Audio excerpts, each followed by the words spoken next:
One of my followers sent me this screenshot or she shared this particular post with me a while ago, quite some time ago. I never got to it, but I'm finally getting to it. And there's a reason why. Check it out. Teal Swan, a tall, Amazonian woman with piercing blue eyes and long, dark hair, is a well-spoken wellness guru for the Goop generation and a self-described spiritual catalyst who boasts a large and dedicated following, nearly 800,000. On social media, she is also the subject of Gizmodo's The Gateway, an addictive podcast in which host Jennings Brown and lead producer Jessica Glazer spend hours talking about Swan, her viewpoints, and her acolytes. The podcast is well-made, thought-provoking, and very bingeable, but prior to listening, I'd never heard of Swan. Have you? What makes her worthy of a 6-episode podcast are her controversies and the allegations against her. Former followers and critics charge that she is running a YouTube-driven cult, which she adamantly denies, but that's still up for debate. Unlike Oprah or Ellen, however, Swan can get very, very extreme in her discussions and teachings. Brown cited one example, a video called The Secret Behind All Sexual Fetishes that talks about fetishes with children and necrophilia. There is no trigger warning for the material, although YouTube does include an age restriction. Swan toes the same line on her Instagram, where she features memes mocking herself in between quotes about extraterrestrials, living in hell, and orgasms to manifest sound familiar. In the videos, her voice is hypnotic, she maintains eye contact with the camera, and easily transitions between psychological terms, spiritual language, and casual slang. She's not a knockoff Gwyneth Paltrow in a floral dress, she's more like an Osho with very small pores. Alrighty, so story time. This is from a Reddit user, and it's titled, I think I accidentally found a cult. For context as to why YouTube recommended me these videos, I'm struggling with my mental health in regards. Read my post history and you'll see why. I've done some researching on how to deal with these issues, and all of a sudden a video of a beautiful woman on a stage reaches me on YouTube Shorts. She scares me. I look into her eyes and I see nothing, but the more she talks, I feel myself feeling better. She speaks to me on an emotional level. She says things about healing and pain that I relate to. She gives me ways to deal with it. I ease up to her and I follow her. I binge her content on the Shorts tab. My first red flag was just how many videos she had where she was either on stage talking or on a call talking. How does this woman get invited to so many events, I ponder? She must be a doctor. The second was the amount of crystal and crystal power stuff she had on her page. I love gems and crystals, but for a woman who sounded like a doctor, it was kind of unexpected. Lastly, and embarrassingly, was the fact that she reminded me of my own mother when she was younger. The pale skin, the green eyes, the smile that's there but not really there. There was a creepiness to her that was familiar. It was calming. It was scary. My mother is an abusive narcissist, and whenever I think of someone who reminds me of her, I'm automatically skeptical. So I Googled Teal Swan. I saw her wiki, which stated she was not a doctor. In fact, only graduated high school. I brushed that off with she's very emotionally intelligent. Then I saw that she's a survivor of childhood abuse, just like me. But there really wasn't anything talking about what the abuse was. I brushed that off too. It took me a year to tell my doctor about the abuse I went through. But then I Googled her name and added Reddit to the end. A sociopathic cult leader who encourages her followers to suicide was all I had to read. but I just kept on reading. Apparently, the woman who was virtually giving me emotional support is a cult leader who preys on those just like me. I'm so distraught. I wanted comfort and love. I found it. It was just a wolf in sheep's clothing, just like my mother. Are there any channels that are like hers that aren't run by a cult leader? I really liked her content, but I cannot support this woman. I cannot.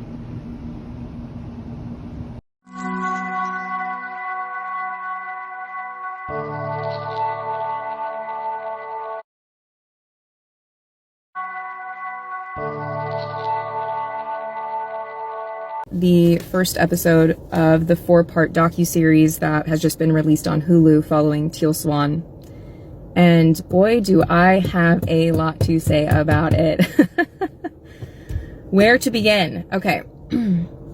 There are so many moments and points in just this first episode that are exquisitely textbook cult leader, like signs of a cult leader, signs of a grandiose narcissist. And I'm gonna have to break it into parts, obviously, here, but here's where I want to start, because this is the one that struck me the most. This was like the biggest, loudest, just neon sign red flag. I want to say about halfway into the episode, there's a moment in which, you know, they're all at one of Teal Swan's retreats, and they're in this sort of group setting, and one of the participants kind of, you know, very respectfully, I think, comes in and just proposes the question to Teal Swan, like, you know, who's your mentor? Who do you look up to? And her immediate, just, you know, you can just feel the defensiveness. First of all, her knee jerk is to basically make him feel like an idiot, like he is asking the most stupid question. And then also goes on to just explain how, why would somebody who is all-knowing, has all the answers, why would there be someone above me, basically? Which is not, I found interesting, because that's not how I interpreted his question. She kept saying, above me, why should someone be above me? I'm already the best, basically. I interpreted his question to mean, like, who inspires you? Who do you look up to? Or who is your checks and balances? Who holds you accountable, right? And so there's that, right? But I also want to point out the fact that she made sure to humiliate him in front of everybody and made a lesson out of him so that everybody would know, you don't do this. You don't question the leader. Reference, this is a very well-known list, basically, that's been compiled, you know, signs that you're in a cult or that you're dealing with a cult leader. So I'm just going to read a few. Absolute authoritarianism without meaningful accountability. No tolerance for questions or critical inquiry. The group leader is the exclusive means of knowing truth or receiving validation. No other process of discovery is really acceptable or credible. And you can almost see and feel in the room, like see on some of the people's faces, like the cognitive dissonance that is literally happening in that moment. How they're doing mental gymnastics because they're like knowing I'm sure their intuition is screaming that something's off about this woman. And yet they can't reconcile it because they have decided that she is amazing.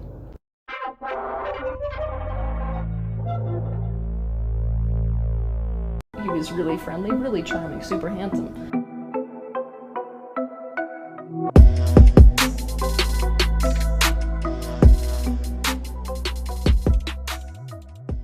I ended up in my childhood being tortured for the better part of it. It was 13 straight years of abuse, and I ended up getting out and escaping when I was 19 years old. And from there, you know, most people love that story where you escape from abuse and then it's like, oh, everything's going to be perfect. But the story that they don't tell you is that that's when the real work starts.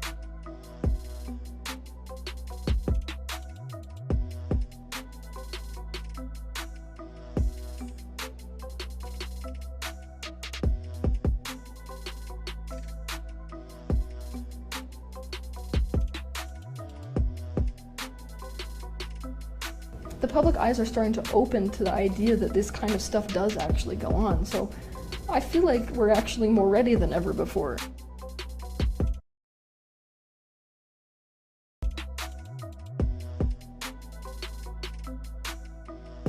I really actually regret, in my own career, stepping out with the truth about my childhood, because what I noticed happening is, instead of the focus being on my content and, wow, this person's coming from such pain, let's look at what she did to heal, the emphasis went straight to me as a person, whether I'm telling the truth or whether I'm lying. The focus went totally to the details of the abuse, and it was like the content that I was sharing was lost.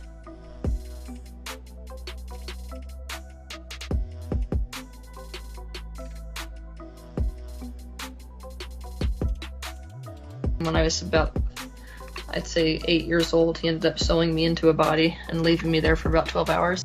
And because the body was in rigor mortis, his penis was completely erect, so he also had me perform like sex with this body. And so I'm having sex with this corpse, and he's getting off on it. Like, by this point, he had taken the knife and taken a huge slice of this guy's leg off of his thigh muscle and was just chewing on it, because he was cannibalistic as well. So he was chewing on this raw piece. He never cooked it, by the way. He was into raw stuff. I was not prepared for how unready people would be for that.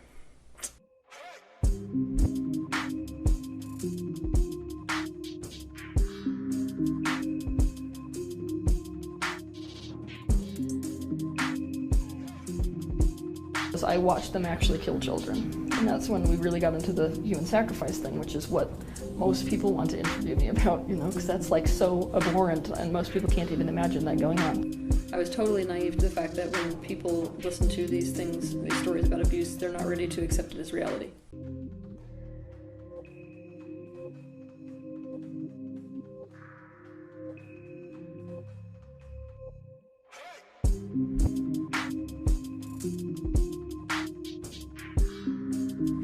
Some of us can deal with incest at this point, but we can't deal with something like ritual trauma, even though it's a reality in our world today. It's a reality that a lot of people are facing, but one that most of us in greater society doesn't want to actually acknowledge as real. It makes us too uncomfortable.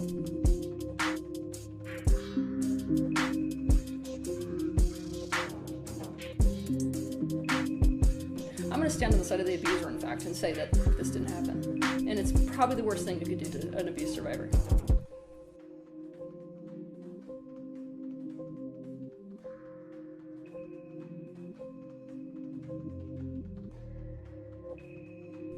There are lots of other truths as well that I shared in the beginning of my career that people are not ready for. People are not ready to talk about extraterrestrials.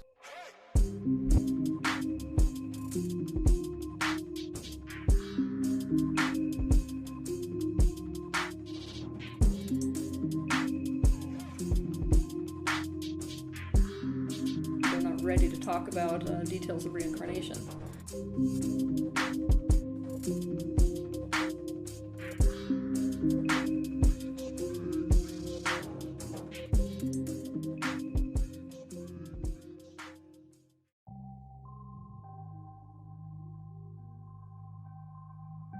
A lot of the issues that people have with my timeline happens because they are stuck in a paradigm of how abuse has to look.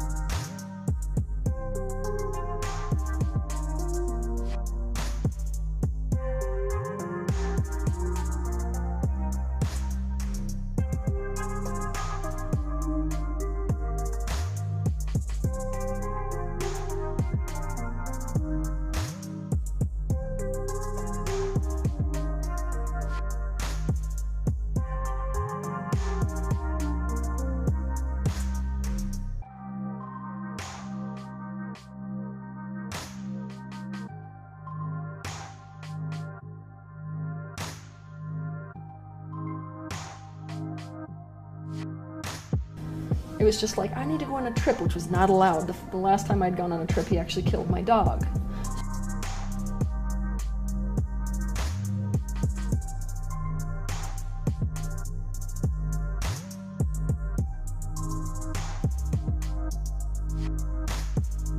So I became totally obsessed with modeling. Got into it. Most of the money that I was making out of modeling, I was giving right back to my keeper.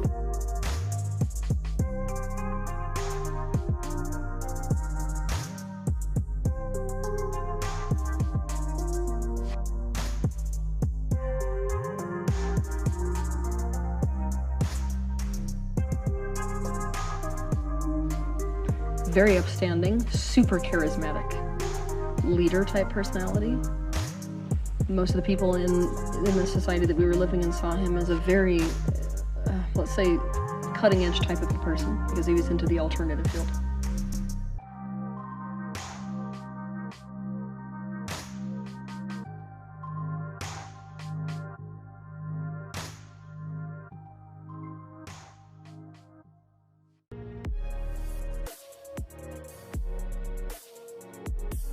What really happens with abuse is a double life, and it's this double life that people need to understand. Because that is how this abuse occurs. And if you understand that, then you understand how somebody could be going through the type of things that I went through and also going to school. The father was taking pornographic photographs of the daughter and I in his little basement area. Now, it's like, he likes sadomasochistic porn. So the father then put the blood over us and then kept taking pictures of us kissing each other and touching each other. Things like that. He was coming into my room in the middle of the night, taking me out of my bed, and putting me back before the morning. He would keep me in the basement or in this hole that he had outside, which was a 3-foot by 4-foot hole. I watched them actually kill children. One of his favorite things to do is to chase me through the woods.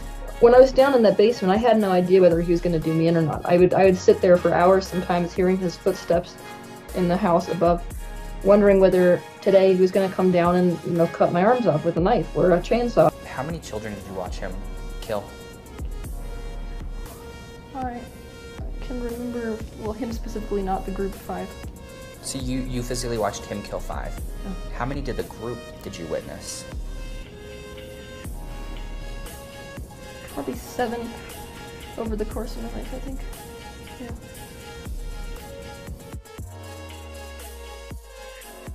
He would grab them and like brutally beat them to death, or in one occasion he had them to death with a small like axe.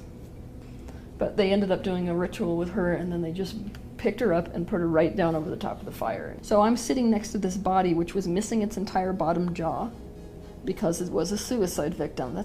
He had me like carving ritual symbols into the body. You know, he made me carve the body up with ritual symbols and made me actually have sex with this body, which was really a nightmare. He would sit me somewhere like in a cave overnight, leave me there, totally terrorized, traumatized. So what do you see hanging from the rafters? I shrugged my shoulders. He goes, you see that that's your mother? You see that she's missing her skin? Someone has taken it all off of her body because you said something. Do you see that her blood is all over the floor? Go touch it. Do you see that her blood is all over the floor? Go touch it. Welcome to my scientifically informed insider look at mental health topics. If you find this video to be interesting or helpful, please like it and subscribe to my channel. Hello, this is Dr. Grande. Today's question asks if I can provide my thoughts on Teal Swan. She is a self-proclaimed spiritual catalyst, as well as a writer, public speaker, and teacher. Just a reminder, I'm not diagnosing anybody in this video, only speculating about what could be happening in a situation like this. Now, Teal Swan was born Mary Teal Bosworth in 1984 in New Mexico, although she grew up in Utah. It's my understanding that she now lives in Costa Rica. When she was young, she experienced bullying and trauma. She's made some extraordinary claims about extreme harm that happened to her when she was young, including those perpetrated by members of a cult.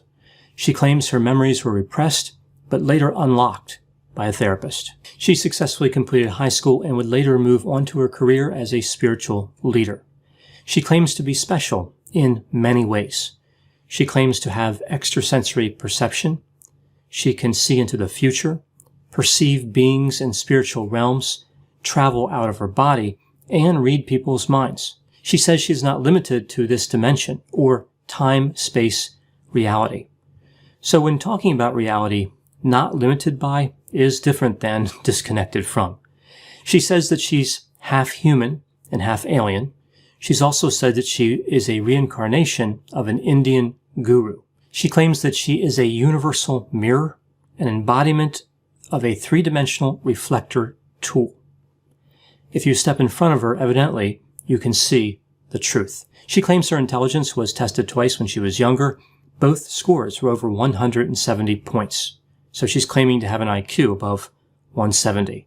Among the popular empirically validated instruments for measuring intelligence, the highest maximum score on any of those would be 160, which is 4 standard deviations above the mean. To obtain a score of 170, the individual giving the IQ test would have to be qualified to make that projection, and those projections are highly unreliable. But let's just say her IQ was over 170. This would make Teal Swan one of the most intelligent people in the world. She claims to be able to help people who are at risk of self-harm, those who are angry, and those who have repressed memories. She made a controversial statement suggesting that there was nothing wrong with ending one's life. She referred to suicide as a reset button, saying that one can't say that it's wrong without saying death is wrong. Now, as I understand it, that video with those statements has been removed. It was on her YouTube channel. Now, her YouTube channel has over 700,000 subscribers, and it's been viewed almost 90 million times. I looked briefly at a few of her successful videos. We see videos like how to activate a third eye, how to increase one's frequency and vibration, and videos about energy healing. She does not have any formal education in mental health counseling. When she was challenged about her educational level, she said that her question to anybody would be, if you went back in time and sat at the foot of Albert Einstein, would you ask him for his credentials? She says that people who know him understand that he was given a PhD because he didn't need to study. So this is wrong on many levels. Einstein was awarded honorary degrees, but he also earned real degrees. It's interesting that she's comparing herself to Albert Einstein at all. When asked specifically about a psychology degree, she said that many people who take her courses have degrees, even though she does not. So under this logic, if there was a chef teaching a room full of astronauts about maintaining a healthy diet, when the training was over, he should be able to fly the space shuttle. I think, too, that Teal Swan misunderstands a lot of the terms that she uses in her writings and in her videos. For example, she talks about the role of the subconscious mind, but she seems to be confusing it with the autonomic nervous system, suggesting that the subconscious mind controls respiration and digestion. I find this to be a pretty common mistake that people in this New Age crowd make. They're looking at a construct from the world of mental health, like the subconscious mind, and confusing it with a construct that's physiological in origin. The subconscious and the autonomic nervous system are two completely separate things. The subconscious mind is a place that contains information that somebody could recall if they wanted to. For example, if somebody was asked to recall the name of their 4th grade teacher, most people could probably have a chance of doing that. It resides in the subconscious mind. They're not thinking about it before the question, but when the question is asked, they can do it. This is a lot different than a system that controls things like heart rate and breathing. Now, she has a number of theories about mental health treatment. She developed her own mental health treatment called the completion process that ostensibly helps people recover from trauma. Somebody can go to one of her trainings and become a certified practitioner in this method. I find this interesting. Other people's education does not matter to Teal Swan, but a certificate from her does matter. That somehow is valid. She also said that a person cannot suffer new trauma after the age of 8. When somebody thinks they're traumatized after this age, it's just a reflection of a prior wound. So here she's just flat out wrong, as she is pretty much most of the time. This is just made up nonsense. There is extremely strong evidence supporting that somebody can be traumatized after the age of 8. A number of traumas actually occur after the age of 8. Teal Swan holds herself out as a revolutionary. She said, the reason I'm calling myself a revolutionary is because I don't fit in with the methodologies of today. I'm a game changer. One of those methodologies that she doesn't fit in with would be the scientific method. She has also compared herself to Jesus Christ, Martin Luther King Jr., and Gandhi. She says that she is superior to all mental health professionals. The reason these mental health professionals call her a con artist and a fraud is because of her incredible level of knowledge that invalidates all of their education and experience. When they look upon her greatness, they realize that their life is not valid. So Teal Swan is so great that in looking at her work, mental health professionals realize that they have thrown their lives away. Although she has contempt for mental health professionals, she believes that she could become a brilliant counselor or psychologist. She says that she could outsmart people's egos and help them to see things about themselves that they are not totally aware of. So, in her mind, being a good counselor means having an amazing ability to manipulate people. So this is where we see much of the problem with Teal Swan. Now, she's been accused of being a cult leader.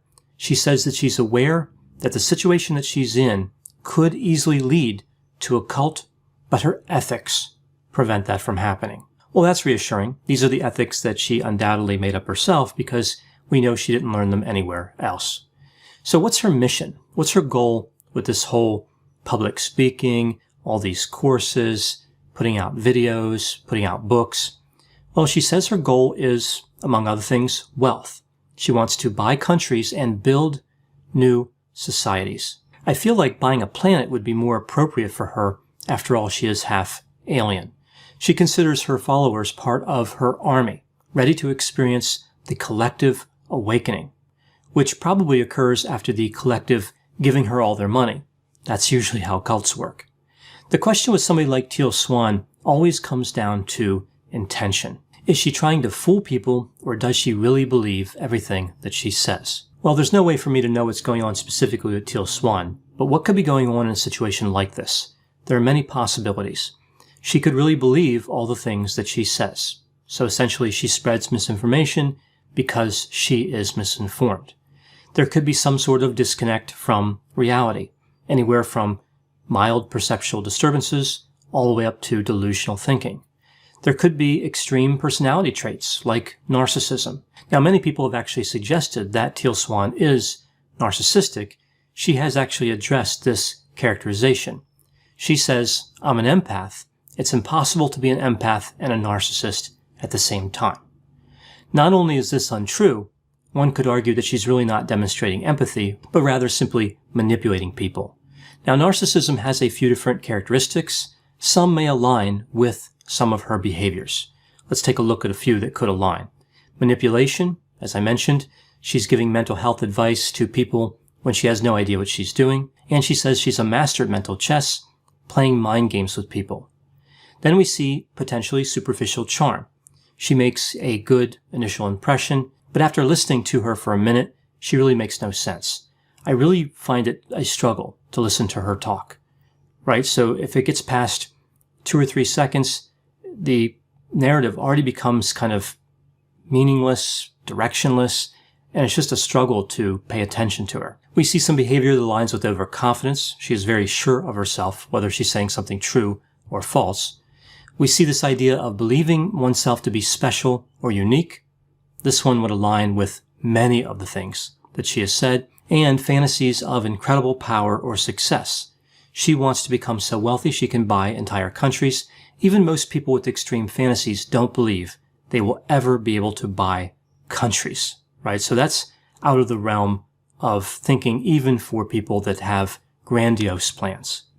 No matter what the reason is for her behavior, Teal Swan promotes a dangerous ideology. She essentially argues that experience, training, competency, and science don't amount to anything. In the world of Teal Swan, the only thing that matters is that she declared herself as knowing everything. People should listen to her simply because she told them to. This runs against logic, science, and common sense. Now, I know whenever I talk about topics like controversial spiritual catalyst or whatever it is that she said she was, there will be a variety of opinions. Please put any opinions and thoughts in the comment section. They always generate an interesting dialogue. As always, I hope you found my analysis of this topic to be interesting. Thanks for watching. Okay, so I'm going to be shaking because I'm a little bit freaked out, but I want to share this with you guys, so I'm really sorry if the camera's like, Something really crazy happened, like a synchronized events of craziness. Last night I had a dream about Teal Swan. Never had a dream about her before, but in my dream I was telling her how much I loved her. She helped me for like the last 10 years. But when I was seeing her behind the scenes, she wasn't owning her shit. She was getting triggered, and I was getting kind of annoyed because I was like, what's going on, you know? It was weird. I woke up this morning, I was like, that's a random dream to have, but whatever. And then I found out that yesterday, a documentary with Teal Swan came out, and I happened to be in it. My video from TikTok is in that documentary from Teal Swan. After I had that dream. But wait, So I watched the documentary. It looked a little strange and scary, but I was like, I'm gonna watch it. Great documentary. You see she's helping people and all that, but they're seeing like both sides. Is she a cult leader? All sorts of stuff like this. But what I noticed is her message was really great. She was like catching everybody's shadows and the triggers, except her own. And it's super obvious. For somebody who my ability is to see people's shadow, I can also see my own shadow. But I feel like Teal Swan was getting triggered and not recognizing. She was like pointing the finger at like, don't let her in our group. I don't trust her. Like that was her triggers, and she wasn't owning her shadow. But she's really good at catching everybody else's. Just an opinion. I think it's kind of weird that I dreamt that, and then this happened. And then I happened to be in the documentary. And it's kind of freaking me out because I don't know how the universe works. Like I don't have extrasensory stuff. Or maybe I do and I just don't know it. But anyway, let me know your opinion on this. Like what's going on? This is Teal Swan. Hello everybody, time for update time. If you didn't She's an influencer and spiritual teacher who says some of her videos on mental health save lives. It makes it so that suicide can be our safety net or our reset button that's always available to us. I've immersed myself in Teal's world and met the people who say she has shattered theirs. You would have to convince me otherwise that Teal's teachings did not play a significant role in the mind of our daughter when she took her life. Teal Swan calls herself a personal transformation revolutionary. The reason that I'm calling myself a revolutionary of sorts is that I don't fit in with any of the methodologies that exist today. I'm a game changer. She's built a huge online following. Her YouTube channel has over 78 million views. It's made her money. Many of her videos have advertising. She also takes her teachings on the road. If you didn't notice, I'm in the city of Chicago. Holding workshops across America and Europe with tickets going for up to $200. I went to Chicago to see one. They're the person that we all came to see. Welcome to you on stage.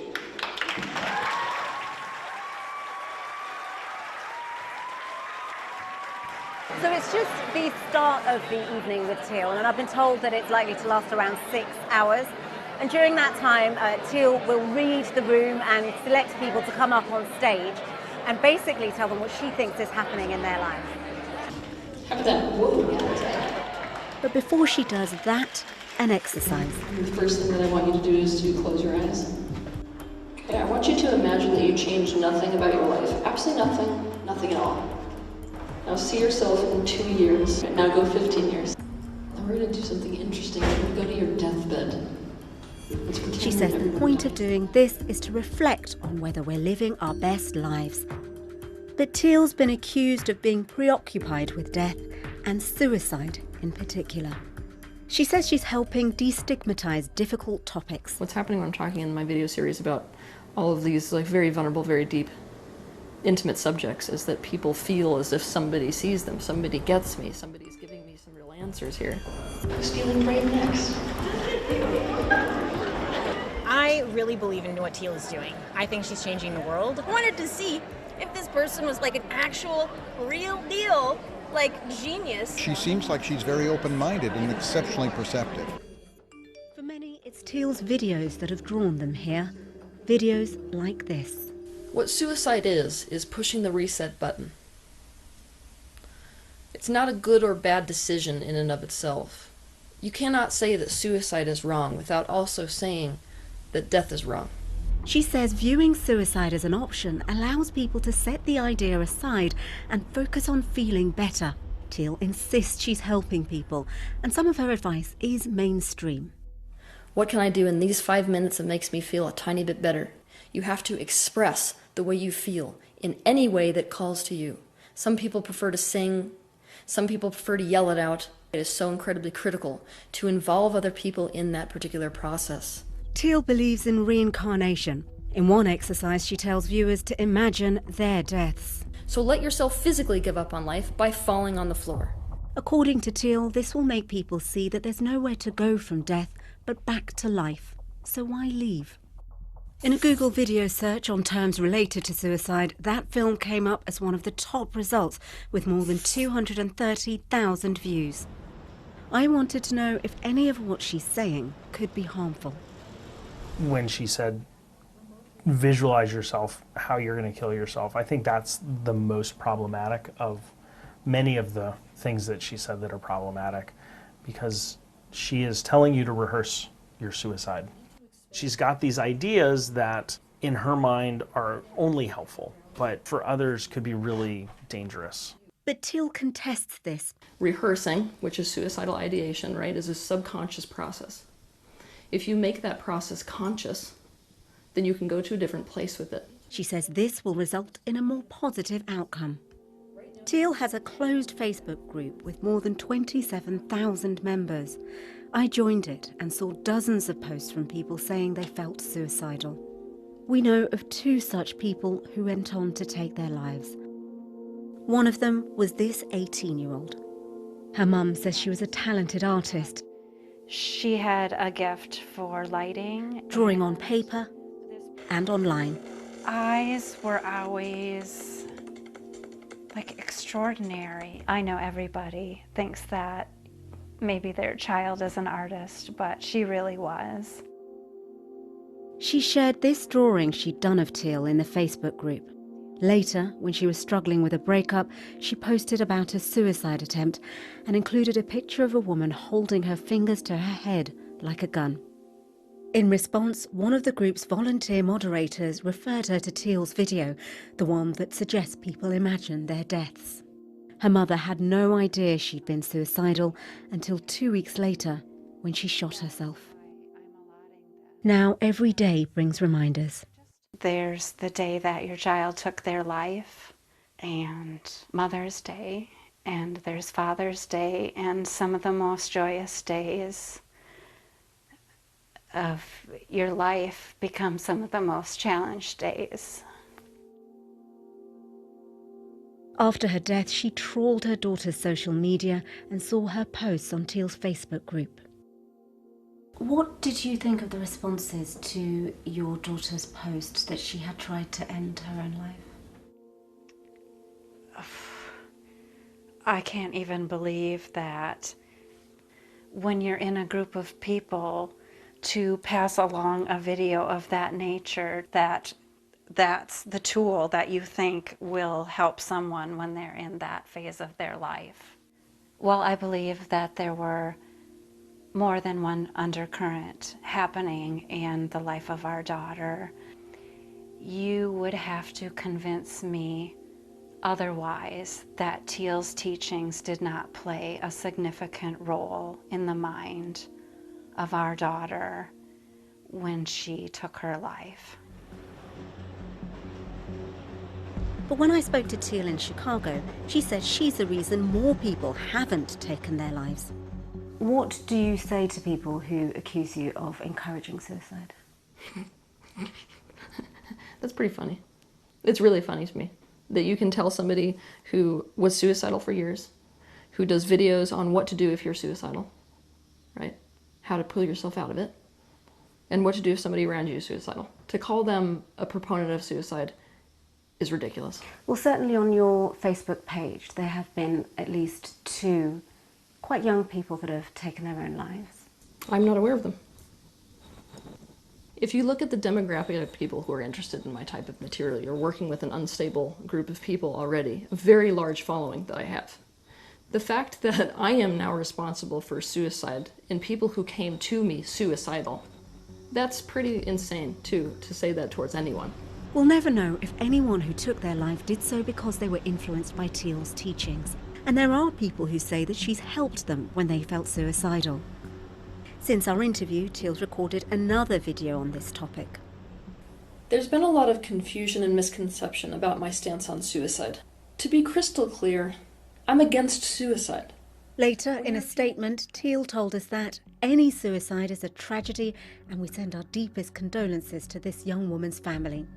She also added that many mental health professionals support my teachings. The charities and experts I spoke to said it can be helpful to have discussions about suicide, but they're worried about the way Teal's going about it and where her ideas are being shared. If you're suicidal and you go onto a forum and everybody is suicidal, everybody's posting about being suicidal, then it normalizes being suicidal. And so I think social media platforms have an enormous responsibility. In response to our investigation, Facebook took down Teal's private group. They told us that their specially trained teams do allow some content which expresses an intention towards suicide as an opportunity for someone to respond to what may be a cry for help. However, they said, we do not allow content which directly promotes or encourages suicide or self-harm. That's why we have removed the Teal Swan group. But already Teal's fans have started a new group with similar content. While it's not administered by Teal, at least one senior person from her management team is a member. YouTube have told us that they have a clear policy that prohibits content promoting self-harm. And as a result of our reporting, they have removed the video where Teal advises people to imagine their deaths. But it is still up on at least one other person's channel and has been shared within the new Facebook group. And that just shows how difficult it is to monitor groups and content like this. There have always been people offering treatments that differ from mainstream medicine. The difference is that now with the power of social media, they're able to reach millions. And the question is, who regulates that? Because when it comes to this sort of content, the stakes are high. Life is something that is precious, not something that has a reset button where if you're not happy with the way that things are today, that you can have a new tomorrow. A decision like that, which we're now living, will affect their loved ones for the rest of their life. To the Truth About Teal, Part 5. Quick and serious trigger warning for this one. There is some uncomfortable stuff in this video. Now without further ado, let's dive right in. He'd take me into the mortician's office late at night, and when I was about, I'd say, 8 years old, he ended up sewing me into a body and leaving me there for about 12 hours. This is a quote by Teal Swan, a claim she made that at 8 years old, she was sewed into a corpse and left there for 12 hours. She went on to say that she was forced to have relations with the rigor mortis corpse, and while doing so, the man who was forcing her to do this sliced a chunk off the thigh of the corpse and ate it raw, because he was a cannibal. 2 different morticians were asked if being sewed into a corpse was even physically possible, to which they said no. Born in Santa Fe, New Mexico, and raised in Logan, Utah, Teal Swan lived in Logan until her teens with her parents and her brother Sky. Utah has a high percentage of Mormons, and Teal stated her religious differences meant from an early age she didn't belong. She says she was bullied for speaking and acting differently than other children, and her mother claims that Teal had hypersensitivity, often reacting to sound. Teal claims that as a young child around age 6, a family friend came into the picture who said he could see her special abilities and could help guide her and be her mentor. He took a special interest in her, and Teal claims she was then essentially held prisoner by him. In interviews, when asked why Teal was still able to go to school and engage in her modeling career in Paris and Milan, she said it's because the abuser was so skilled at hiding the abuse. Which, yes, abusers are skilled at grooming and keeping secrets with children. But being sewed into a corpse and then going to English class the next morning sounds a little far-fetched to me. Teal Swan has claimed in numerous interviews that she was abused, essayed, physically tortured, and ritually abused in a satanic cult by this sociopathic family friend for over a decade. Allegedly, these crimes were attempts to cure her of her clairvoyance. Teal has made wild claims about this ritual abuse, things like blood sacrifices and seeing children unalived. Authorities looked into these claims but ceased their investigation once they learned that Swan's therapist, Barbara Snow, was connected to these allegations. As crazy as this all sounds, therapists suggesting satanic ritual abuse as repressed memories in their clients is not uncommon. It is actually very easy to implant memories in someone's head by using manipulation and leading questions, especially if you're dealing with children. So are you starting to see a pattern emerge? Could it be possible Teal's where I thought rape was sex.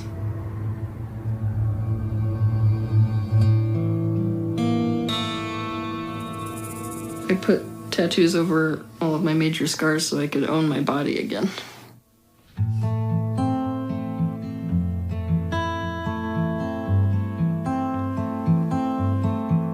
She was still kind of really scared of her abusers finding her, The address on her driver's license was actually a police station. I was 16 years old when I met my least favorite psychologist in the world. He said to my parents, "You're going to be lucky in her future if she has in-home care. She'll be in an institution for the rest of her life."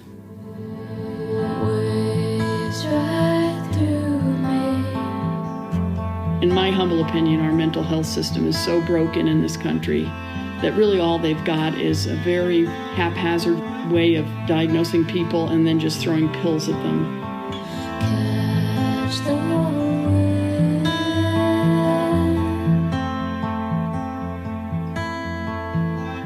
He did not even look to see if anything that I said was accurate. He just wrote down schizoaffective. Without any further delays, I would like to introduce Teal. After the rain, the sun will come again.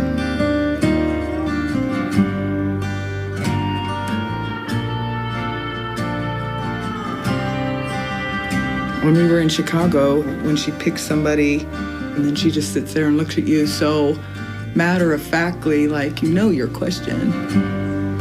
Watch as the clouds will fade away. Do you see how ingrained we are with the false self?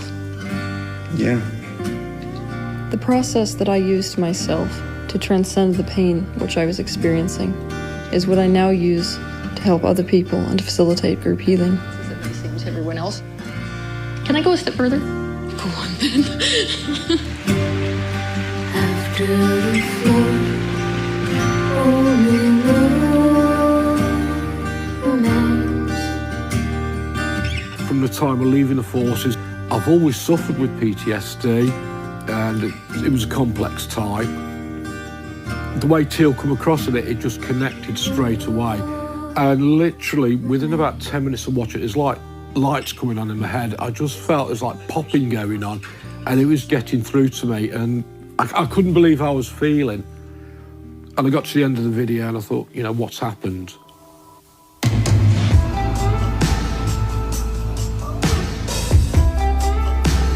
You can dictate how you feel based on what you're focusing your attention on.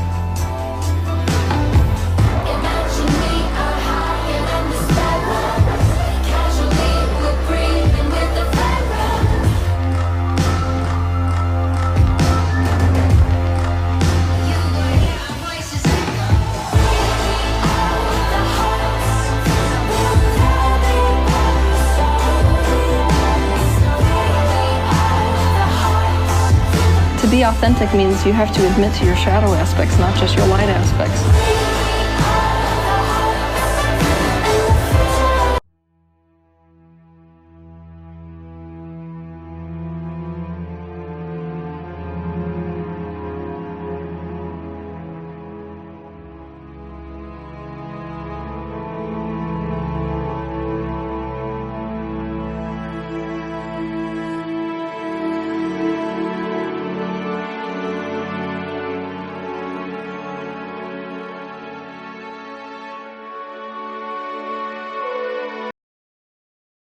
That I have belonged to a couple of different high control groups that used cult tactics.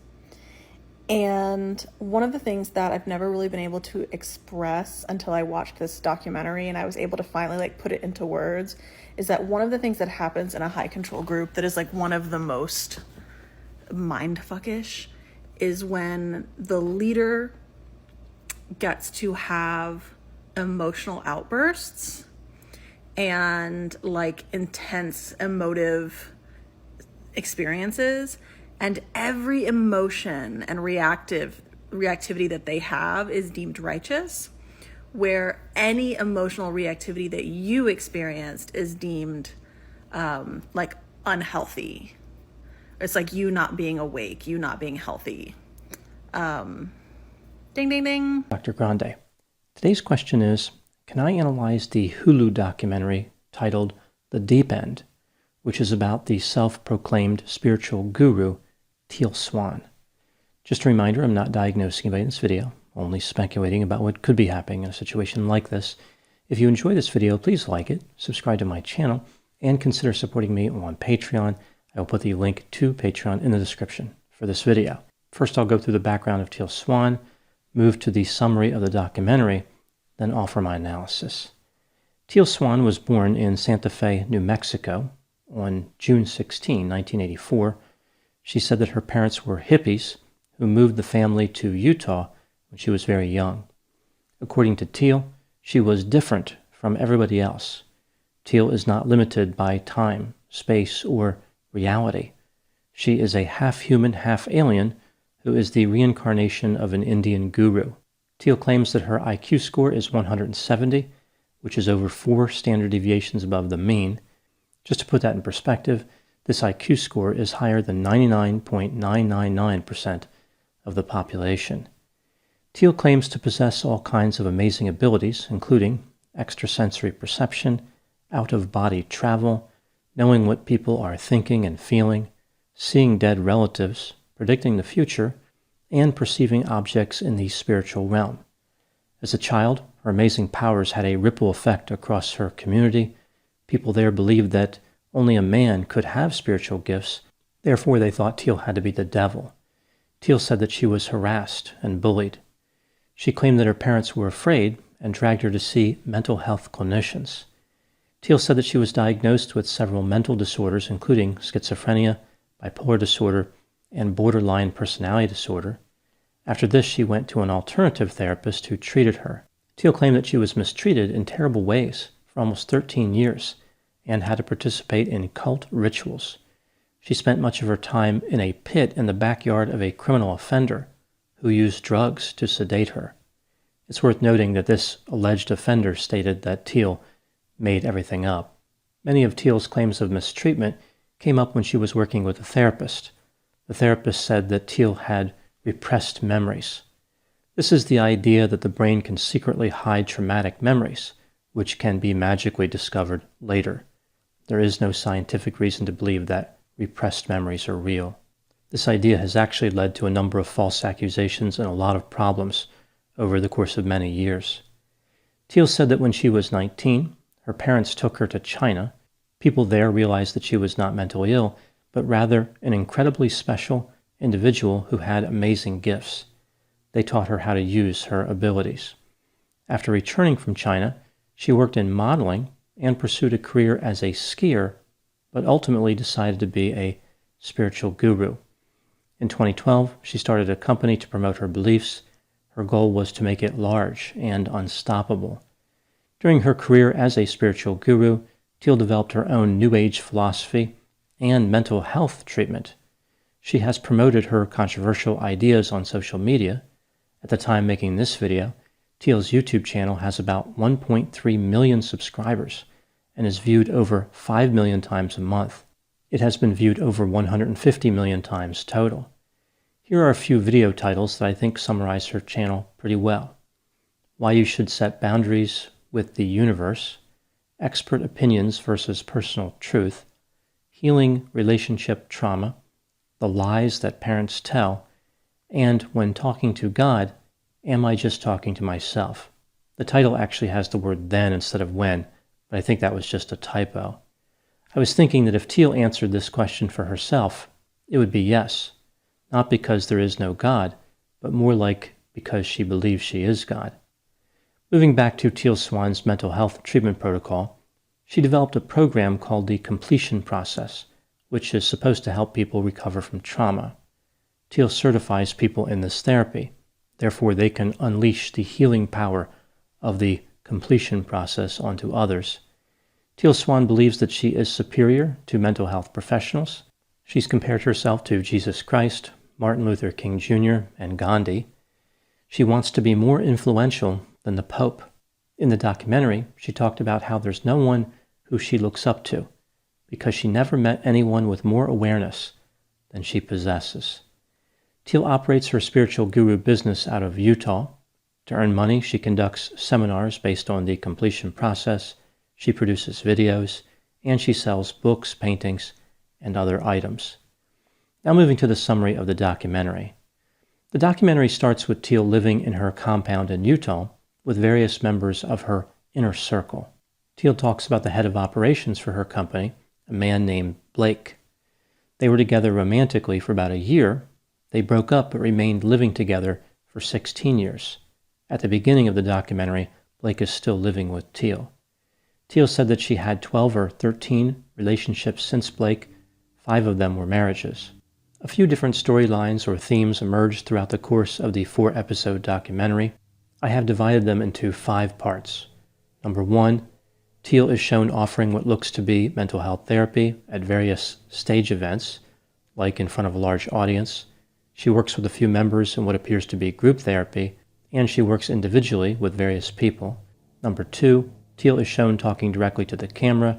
She offers her thoughts on her background, her philosophical and spiritual beliefs, and about criticism that she has received. Number 3, various members of her inner circle are introduced using their first names. It appears as though they work for just room and board. They talk about their personal beliefs, what they think of Teal Swan, and various experiences. Number 4, Teal hires a private investigator to examine her company and determine if she is running a cult. The investigator is seen talking to various people who have interacted with Teal. Some of these people are on good terms with her, and others are not. And number 5, Blake finds a love interest who lives in Germany named Juliana. She moved to Utah to be with Blake, and the couple gets married. There's a lot of tension between Juliana and Teal Swan. As the documentary progresses, that last storyline develops into the focus as Blake and Juliana move away from the compound. Now moving to my analysis. Here are my thoughts on a few items that stood out to me in this case. Item number 1, Teal Swan tells people that she can heal past trauma and address other mental health symptoms, yet she does not have a license to practice as a mental health clinician.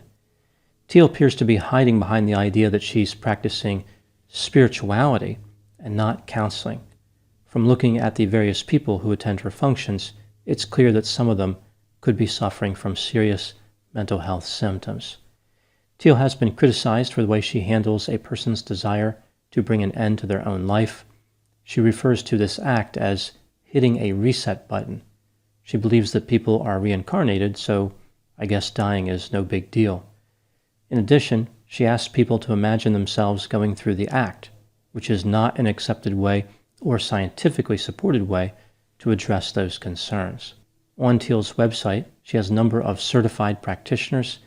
Again, these are people who are certified to perform the completion process.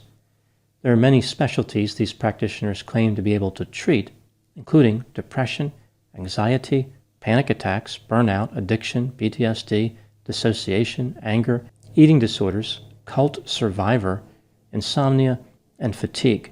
I would believe the cult survivor specialty is something that the people would be qualified to talk about, but I'm not sure about the other items. It worries me that Teal Swan would offer any type of training which would falsely lead people to believe they are qualified to treat serious mental health symptoms. Item number 2. Here I will offer a few examples from the documentary that demonstrate how Teal was out of her depth when trying to perform counseling and how she lacks clinical insight. During a one-on-one interaction with a customer or follower, a man talks about how he may be sexually attracted to Teal. She has a strong reaction to this and was clearly upset when discussing the situation with her inner circle. It was kind of a dramatic moment where she didn't really seem to know what to do. If Teal had actual training in mental health counseling, she would know that a client being attracted to a therapist is not only common, but expected under certain circumstances. During another situation, Teal is frustrated because a follower appears to be threatening to harm herself. Teal's primary concern appears to be liability, like she will be in trouble if something happens to the follower. If Teal were an actual clinician, she would have plans in place to deal with those circumstances. Teal is frustrated by fairly common situations that occur when working with people who have mental health symptoms. During stage events, Teal can be seen addressing the concerns of her followers by offering simple and obvious questions and failing to demonstrate any insight. For example, she asked one follower what it would take to make her happy. The person responded by saying, "Nothing." Teal then said, "Why are you still on the planet?" After this, everybody in the audience clapped as if they had just heard something useful. This is a very common tactic with self-proclaimed spiritual gurus. They deliver statements confidently, but the actual content of what they state is nonsense, useless, or meaningless. It only sounds profound without knowing what the words mean. Item number 3, Teal conceptualizes mental health symptoms as originating from traumatic experiences. One of Teal's key phrases is something like, "Don't ask people what's wrong with them, ask what happened to them." Sometimes trauma does cause symptoms, but often people have symptoms with no obvious cause. The idea that everything is caused by trauma is dangerous and not supported by evidence. It's important to be able to treat someone for symptoms without knowing what caused the symptoms. If mental health clinicians needed to know the cause before offering effective treatment, very few people would get treated. Item number 4, based on Teal's trauma causes everything conceptualization, her treatment method is based on reliving the trauma in the safe environment of one of her retreats. She believes the trauma can be undone through what she calls the soul retrieval process. Teal's reliving the trauma component may function a little bit like exposure therapy, which is a real treatment modality, but it can only be delivered by a qualified clinician. Once again, we see Teal wandering into an area she does not understand. Some of her followers may feel better due to exposure, catharsis, or a placebo effect, but without follow-up care, the symptoms will likely return. Item number 5, as I mentioned, one of the major themes of the documentary is the dramatic tension and feelings of acrimony between Blake, Juliana, and Teal, based on Blake getting married to Juliana and the couple living and working with Teal Swan. It appears as though Teal was very hard on Juliana from the beginning, like she didn't really have confidence that this was going to work out. It appears as though Teal was jealous of Juliana from the beginning, like Teal laid down the law by saying that her only safety was the community and she wasn't going to be happy about any truth that opposes her truth. I find it interesting that she believes there are multiple versions of the truth. Toward the end of the documentary, Teal confronts Juliana and turns the inner circle against her.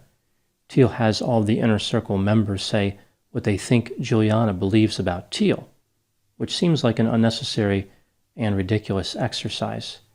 Blake and Juliana move out after this. Teal indicates that Blake's leaving has broken her heart. She tells him never to forget he is a loser. She was even mad at the people who wished him well online. After Blake and Juliana leave, Teal has a meeting with the remaining members of her inner circle where she talks about how it's important to keep her safe.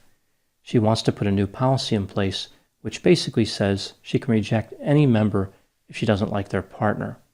In addition, all the inner circle members have to agree never to have children. Item number 6. Another theme in the documentary is the exploration into whether Teal is running a cult or not.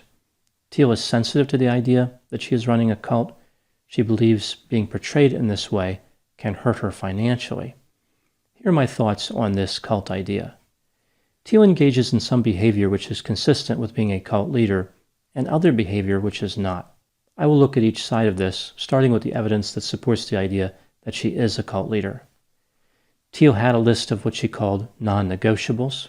This is a list of rules that the inner circle must agree to, like Teal must come first, members should be careful not to introduce harmful people to Teal, and they have to accept their lives will not be normal. Teal has elevated herself to a position of importance. She calls herself a spiritual catalyst. She clearly believes that she is extremely important to the world. One could argue she believes that she is a deity. Teal does not seem to be happy when people leave her inner circle.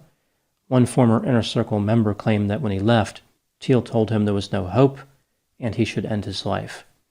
That same member said he was willing to kill someone and bury them in a backyard for Teal.